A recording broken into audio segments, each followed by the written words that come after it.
Explicación del Santo Sacrificio de la Misa por el Reverendo Padre Martín de Cochem. Capítulo 2. De la excelencia de la Santa Misa. Es tan inmensa la excelencia de la Misa que los mismos serafines no pueden llegar a comprenderla en su totalidad. Probemos, no obstante, de formarnos un concepto de ella, ateniéndonos a las enseñanzas de la Iglesia apropiadas a este objeto. Dice San Francisco de Sales: de todos los actos de religión, el santo sacrificio de nuestros altares resplandece como el sol entre las estrellas, porque es el alma de la piedad, centro de la religión cristiana, al cual convergen todos los misterios y todos los preceptos. Es el misterio inefable de la caridad divina, merced al cual, entregándose Jesucristo personalmente a nosotros, nos colma de sus gracias por modo tan amoroso como magnánimo. El sabio Osorio la prefiere a todos los misterios de la religión. El santo sacrificio de la misa es lo que hay en la Iglesia más augusto y precioso, porque en él se consagra el pan y el vino y se ofrece a Dios el sacramento del altar. Y Forner de Bamberg continúa: aunque todos los sacramentos son excelentes, excede a todos la misa. Aquellos son vasos que encierran la divina misericordia en beneficio de los vivos. Este es océano inagotable de la liberalidad divina en favor de vivos y muertos. Pasemos ahora a apuntar las razones y señales de esta excelencia que se revela, en primer lugar, en el ceremonial de la bendición y consagración de las iglesias y altares, ceremonial el más solemne e imponente. Y como quiera que la mayor parte de fieles no han gozado del privilegio de asistir a esta fiesta, la más conmovedora e instructiva entre todas, daremos de ella una sucinta relación. 1. De la consagración de una iglesia. La consagración de una iglesia o de un altar es atribución propia del prelado, quien se prepara con el ayuno para demostrar la importancia del acto que va a llevar a cabo. En la mañana del día de la ceremonia, revestido con los hábitos pontificales, en el lugar donde por la noche se depositaron las reliquias, recita los 7 salmos penitenciales y la letanía de los santos, dirigiéndose luego con el clero ante la puerta principal de la iglesia, que permanece cerrada. El prelado bendice el agua, se rocía a sí mismo, al clero y al pueblo, y conduce la procesión por 3 veces alrededor de la iglesia, bendiciendo y rociando las paredes en nombre de la Santísima Trinidad, mientras el coro canta diferentes responsorios y antífonas. De regreso a la puerta, implora la bendición del cielo sobre aquel templo y con su báculo llama 3 veces a dicha puerta diciendo: Atolite portas vestras, et elevamini porte eternales. Levantad, oh príncipes, vuestras puertas, y elevaos vosotras, oh puertas de la eternidad. A la última prosigue el prelado por 3 veces: abrid, abrid, abrid. Ábrese entonces la puerta y el prelado traza con su báculo el signo de la cruz sobre el umbral, exclamando: He aquí el signo de la cruz con la que todos los espíritus infernales huyen. Así que entra en la iglesia, dice: paz en esta casa. Y el coro responde: y a vuestra entrada. Al llegar en medio de la nave, el prelado se arrodilla y entona el himno Veni Creator Spiritus. Y a este himno siguen las letanías de los santos y el cántico Benedictus. Mientras tanto, el prelado traza sobre 2 regueros de ceniza, extendidos en forma de cruz de un extremo a otro de la iglesia, las letras del alfabeto griego y latino, de suerte que la primera y última letra del alfabeto estén en uno de los extremos del templo. Esta ceremonia significa la unión por medio de la cruz en el seno de la iglesia del griego y del bárbaro.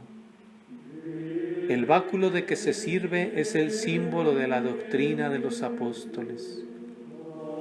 Seguidamente bendice la sal, el agua y el vino. Los mezcla y empieza la consagración del altar mayor. Recita el prelado la antífona Introito ad altare Dei y el coro continúa con el salmo Judicame.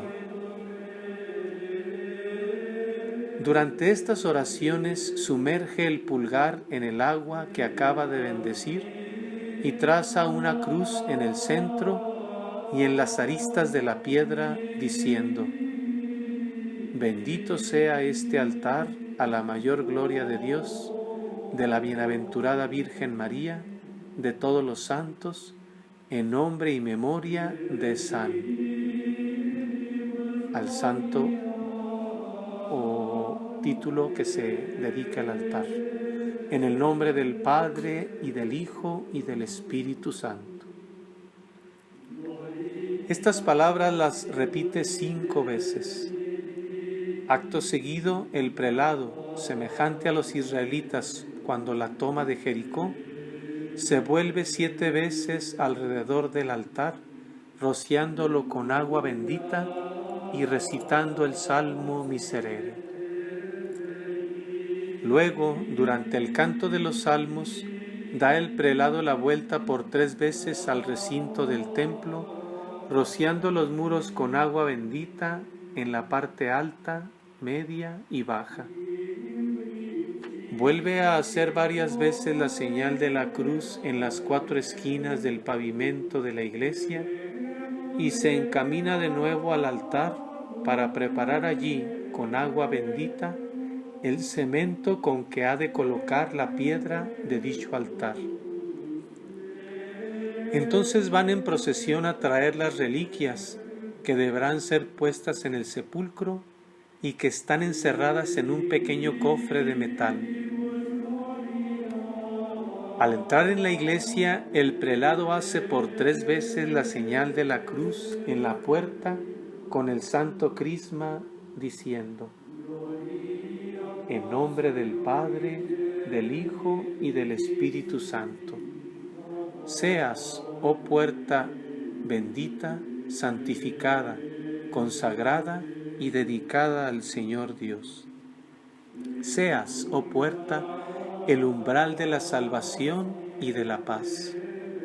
Seas, oh puerta, puerta pacífica para aquel que ha sido llamado puerta, Cristo Jesús, Señor nuestro, etc. La procesión avanza luego hasta el altar mayor, donde traza el prelado hasta 5 veces la señal del cristiano sobre el sepulcro, antes de colocar en él las reliquias. En los primeros tiempos del cristianismo se acostumbraba a celebrar la Santa Misa sobre la tumba de los mártires, de donde procede la obligación estricta de poner reliquias en todos los altares. El prelado inciensa las reliquias y une con cemento el sepulcro. Unge la piedra e inciensa el altar en el centro y en los lados, entregando el incensario a un sacerdote, quien continúa dando vueltas alrededor hasta que concluye la consagración. Toma nuevamente el prelado el incensario y a su vez da vueltas en torno del altar. Derrama finalmente el santo óleo y el santo crisma sobre el altar y lo extiende, o mejor dicho, frota el altar con su mano. Con esto queda el altar consagrado. El prelado vuelve a la nave de la iglesia para ungir con el santo crisma las 12 cruces pintadas en los muros, incensando 3 veces cada una, y regresa al altar para bendecir el incienso que en él va a ser quemado, cuyos granos han sido colocados en forma de cruz sobre las 5 cruces de la piedra. Sobre el ara se colocan varios cirios pequeños que arden a la vez, y mientras tanto arrodíllase el prelado y canta: Aleluya, ven Espíritu Santo, llena los corazones de los fieles de tu luz y enciende en ellos el fuego de tu amor. Siguen otras preces que se cantan en tono de prefacio, y el prelado ruega a Dios diciendo: Confirmad lo que habéis hecho en nosotros, en vuestro santo templo que se halla en Jerusalén. Aleluya. El coro entona el Salmo 67, el canto de la victoria y del reconocimiento. Levántese Dios y sean vencidos sus enemigos, y huyan de su presencia los que le aborrecen, etc. Entre tanto se adorna el altar y el prelado da comienzo a la misa. La concurrencia se asombra de este gran número de ceremonias, unciones y oraciones. ¿A qué, dicen, tantas molestias, tanto tiempo y tanto gasto? Para que el templo sea más digno del sublime sacrificio que allí debe ofrecerse, y el altar suficientemente puro a fin de recibir dignamente el Cordero de Dios inmolado. He aquí una prueba de la santidad y dignidad de nuestras iglesias. El templo de Salomón no era más que una imagen de los nuestros, y no obstante, con qué respeto lo veneraban los judíos y los gentiles. Salomón ofreció en sacrificio pacífico al Señor 22,000 bueyes y 120,000 carneros. Bajó fuego del cielo que devoró los holocaustos y víctimas y llenó toda la casa la majestad del Señor. Todos los hijos de Israel vieron con sus ojos descender el fuego y la gloria del Señor en el templo. Pegaron sus frentes al polvo y adoraron al Señor. Salomón exclamó: ¿Es creíble que verdaderamente Dios ha de habitar sobre la tierra? Porque si los cielos, oh Señor, si ni los altísimos cielos no pueden abarcarte, cuánto menos esta casa que yo he fabricado. Libro tercero de los Reyes, capítulo 8, versículo 27. Libro de las Crónicas, segundo, capítulo 7, versículos del 1 al 8. Ciertamente aquel templo era digno de la veneración y admiración de los pueblos, a pesar de ser tan solo, como se ha dicho ya, una imagen, una sombra de nuestras iglesias. No encerraba sino el arca de la alianza, las tablas de la ley, el maná y la vara de Aarón que había florecido. Las víctimas inmoladas no eran más que animales sacrificados y quemados, ofrecidos con pan, vino, tortas, aceite, harina y otras cosas semejantes. ¡Qué contraste con los templos católicos consagrados con el aceite y el santo crisma, rociados con agua bendita, perfumados de incienso, santificados con tantos signos de cruz, destinados a la oblación del santo sacrificio de la misa! En vez del arca de la alianza tenemos el tabernáculo que guarda el verdadero maná, el augusto sacramento del altar, el verdadero cuerpo y sangre de Jesucristo. ¿Qué veneración debemos a tal santuario? Apellidamos a la iglesia, casa de Dios, y en realidad lo es, puesto que en ella habita continuamente nuestro Señor Jesucristo. Sus ángeles le sirven allí, le adoran, le alaban, le ofrecen nuestras oraciones, realizándose de esta suerte la visión de Jacob. Yendo el patriarca de Bersabé a Harán, queriendo descansar al atardecer, tomó una de las piedras que allí había y poniéndosela por cabecera, durmió en aquel sitio. Y vio en sueños una escala fija en la tierra, cuyo remate tocaba en el cielo, y a ángeles de Dios que subían y bajaban por ella, y al Señor apoyado sobre la escala. Al despertar, Jacob despavorido exclamó: ¡cuán terrible es este lugar! Verdaderamente este es la casa de Dios y la puerta del cielo. Levantándose pues Jacob al amanecer, cogió la piedra que se había puesto por cabecera y erigióla como un monumento de la visión, derramando óleo encima. Y puso por nombre Betel a la ciudad, esto es, casa de Dios. Génesis capítulo 28. Esta piedra no era más que un símbolo de la de nuestros altares, consagrada con el óleo y el santo crisma, y a la que se aplican justamente estas palabras: lugar terrible, verdaderamente esta es la casa de Dios y puerta del cielo. Nuestras iglesias son asimismo el lugar del cual dice Dios por boca del profeta Isaías: yo les conduciré a mi santo monte de la iglesia, y en mi casa de adoración los llenaré de alegría. Me serán agradables los holocaustos y víctimas que ofrecerán sobre mi altar, porque mi casa será llamada casa de oración para todos los pueblos. Isaías capítulo 56, versículo 7. Si nos animase una fe viva, entraríamos en el templo con temor y con el más profundo anonadamiento adoraríamos a nuestro Señor en la Eucaristía y veneraríamos a los ángeles.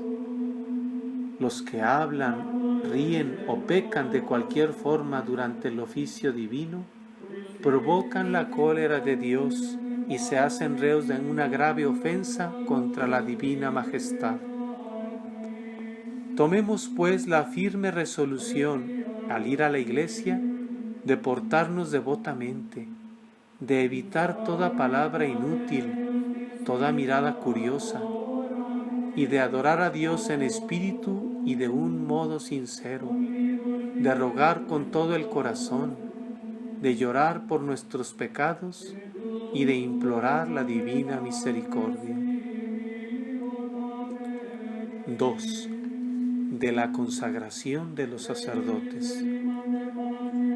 La excelencia de la Santa Misa resalta en segundo lugar en la consagración que reciben los sacerdotes y ministros del altar.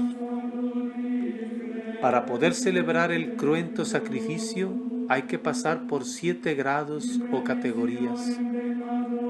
Los que han recibido las 4 primeras órdenes están destinados a servir a los sacerdotes en el altar, pero sin tener autorización para tocar el cáliz, la patena, el corporal y el purificador, a menos de haber recibido un permiso particular o ante una necesidad absoluta. Para poder tocar dichos objetos por derecho propio, es preciso haber recibido la 5ª orden que corresponde al subdiaconado. De la misma suerte, los subdiáconos, diáconos y sacerdotes tienen tan solo el derecho de tocar y limpiar los objetos que sirven inmediatamente para la celebración de la Santa Misa. Tales son las prescripciones formales de la Iglesia. El que faltase a ellas por inadvertencia o negligencia, asumirá grave responsabilidad. Por otra parte, ¿qué cargo de conciencia para los sacerdotes y los fieles que consientan se celebren los santos misterios con una alba sucia, una casulla desgarrada, con lienzos de telas ordinarias o manchadas, los vasos oxidados o un altar desprovisto de ornamentos? Qué vergüenza para los cristianos que retroceden ante un pequeño sacrificio pecuniario cuando se trata de la decencia de los lugares sagrados, mientras emplean gustosos enormes sumas en trajes, lujos, adornos y bagatelas. Qué pecado para el cura y para la parroquia cuyos armarios aparecen repletos de buena ropa, mientras el altar está afeado con harapos y cuya mesa centellea de objetos valiosos, a la vez que el cáliz, la custodia, el copón son de metal ordinario. Qué doloroso espectáculo, triste prueba de un estado de alma aún más lamentable. En cambio, cuán dignas de elogio son las piadosas mujeres y vírgenes que emplean sus ocios en confeccionar la ropa del altar, ornamentos decentes y cuanto contribuye a hermosear los templos. Esas tales pueden exclamar en verdad: Señor, amo la hermosura de tu casa y el lugar donde mora tu majestad. Como se ha dicho ya, la excelencia de la Santa Misa se manifiesta especialmente en la consagración sacerdotal. He aquí las ceremonias que acompañan a dicha consagración. Cuando el diácono se ordena de sacerdote, se reviste de amito, del alba, de la estola, atravesada sobre la espalda izquierda y atada al lado derecho, y arrodíllase delante del prelado que está sentado en su trono. El prelado le hace presente la gran responsabilidad que va a contraer y pregunta al auditorio si le juzga digno. Si nadie protesta, se arrodilla el prelado y recita en voz alta las letanías de los santos, mientras el diácono, prosternado y apoyado su frente en el suelo, las recita con aquel. Acto seguido, el prelado le pone una mano sobre la cabeza, recita una oración y un largo prefacio, le pone la estola en torno del cuello y le coloca la casulla sobre las espaldas. Arrodíllase de nuevo y dice una oración y el himno Veni Creator. El prelado vuelve a ocupar su sitio y el diácono, arrodillado, le presenta las manos, las que unge aquel con los santos óleos, diciendo: Señor, dignaos por estas unciones y por vuestra bendición consagrar y santificar estas manos. Luego añade haciendo la señal de la cruz: En nombre de nuestro Señor Jesucristo, cuanto bendigan estas manos quede bendecido, y cuanto consagren, consagrado. Amén. El prelado ata las manos del diácono, le presenta el cáliz con agua y vino, la patena y la hostia, y le dice: Recibe el poder de ofrecer el santo sacrificio de la misa, tanto para los vivos como para los difuntos, en nombre del Señor. Amén. Se le desatan las manos, el nuevo sacerdote se las lava y el prelado continúa la Santa Misa. En el ofertorio se presenta el recién ordenado con un cirio encendido que entrega al prelado y le besa la mano. Luego se arrodilla detrás del celebrante y dice la misa, palabra por palabra, siguiéndola en un misal. En la comunión recibe del prelado el cuerpo de Cristo y después de la recitación del credo le pone a aquel ambas manos sobre la cabeza y le dice: recibe el Espíritu Santo, quedarán perdonados los pecados a quienes los perdonares y quedarán retenidos los que retuvieres. Por último, el nuevo sacerdote promete obediencia al prelado, el cual le bendice con estas palabras: la bendición de Dios Todopoderoso, Padre, Hijo y Espíritu Santo, descienda sobre ti para que seas bendecido en el sacerdocio y puedas ofrecer la hostia de salud al Señor por los pecados del pueblo. Así es como la Iglesia Católica consagra a sus sacerdotes. Si reflexionamos un poco sobre la grandeza del sacerdocio, no nos admiraremos de la gran pompa desplegada por la Iglesia en sus ordenaciones. Se nos objetará tal vez: ¿para qué esas diversas órdenes? ¿Para qué esos pormenores, oraciones, unciones y ceremonias? Tienen por objeto aumentar en el futuro celebrante la pureza de corazón y la santidad de costumbres, y lograr que sea más digno de ofrecer a la temible majestad de Dios el santo sacrificio de la misa. 3. Del altar, los ornamentos sacerdotales y los vasos sagrados. Otro testimonio de la excelencia de la Santa Misa es el número y cualidad de los objetos necesarios para su celebración.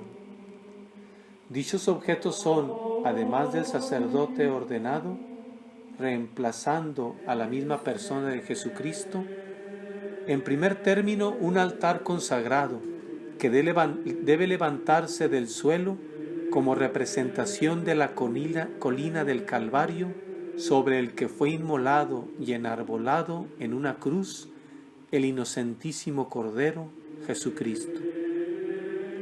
El altar propiamente dicho consiste en una piedra rectangular que hace las veces de mesa y que representa la imagen de Jesucristo. Piedra que rechazaron los judíos, pero que constituye la piedra angular de la Iglesia. Las restantes partes arquitectónicas del altar no son esencialmente necesarias. El sepulcro de que hemos hablado ya recuerda la mesa de la cena.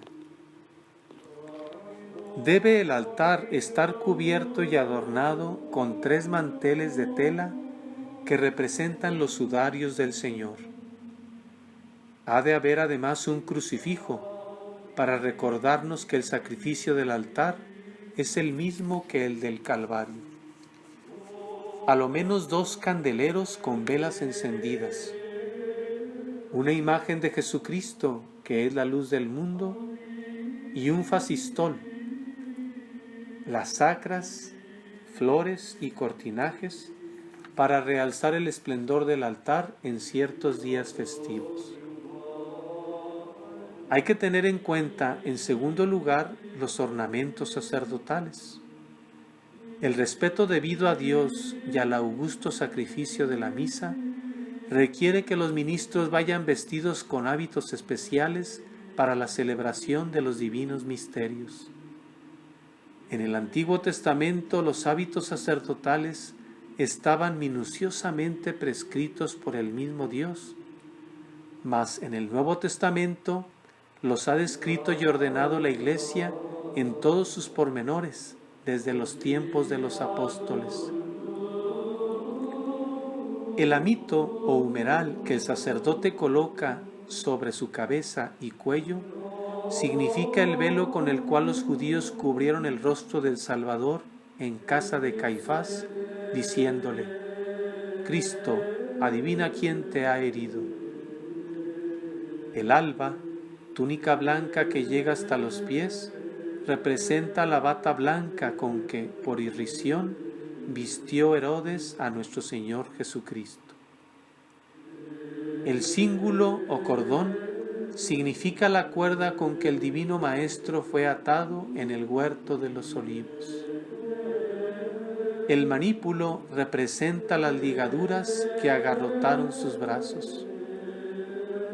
La estola, larga y estrecha banda que el sacerdote se pone en torno del cuello y cruza delante del pecho, es figura de las cadenas de hierro con que fue cargado después de su condenación.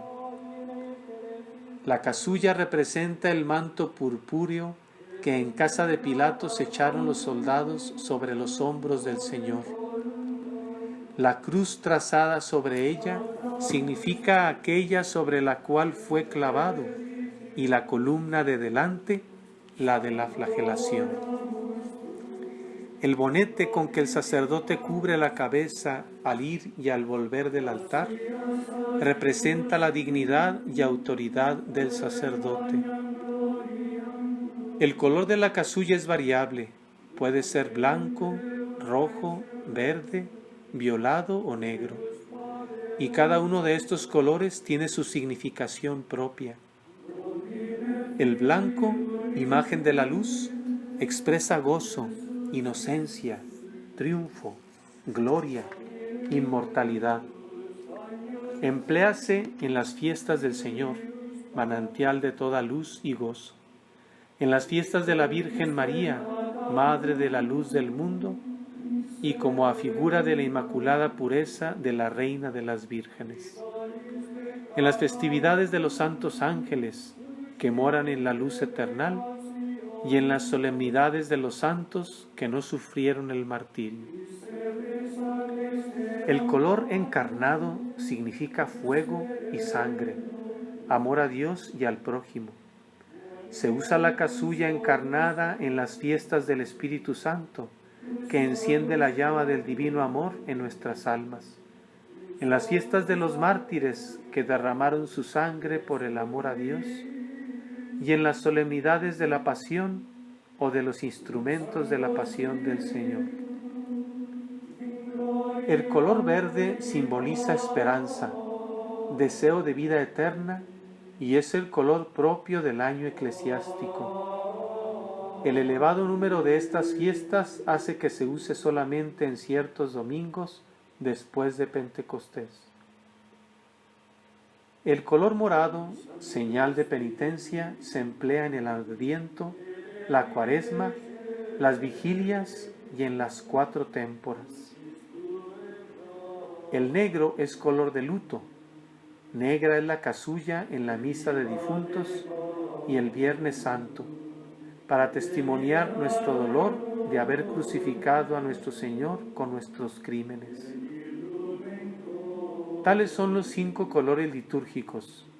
Su vista puede excitar en nuestras almas durante la Santa Misa los sentimientos que les ofrece la Iglesia. En tercer lugar, debemos tener en cuenta los objetos que sirven para el santo sacrificio. El cáliz, consagrado por el prelado, recuerda a la vez el cáliz de amargura que Jesús bebió hasta las heces y el sepulcro en el cual fue depositado su cuerpo. La palia, trozo de lienzo cuadrado que sirve para cubrir el cáliz, significa la piedra cuadrangular del sepulcro. La patena, la urna que contenía los perfumes para embalsamarle. El corporal, sobre el que se coloca el cáliz y la hostia. El sudario en que fue envuelto el cuerpo del Salvador. El purificador con que se enjuga el cáliz, los lienzos que se utilizaron para enjugar el cuerpo de Jesús. El velo cuadrado de seda con que se cubre el cáliz, el velo del templo que por sí solo se desgarró de arriba a abajo después de la muerte de Cristo. Se necesitan además muchos otros objetos para la celebración de la Santa Misa. Pan sin levadura, vino, agua, 2 vinajeras, un lavabo y una campanilla. La mayor parte de estos objetos son de tal manera indispensables que el celebrante cometería grave pecado al omitirlos.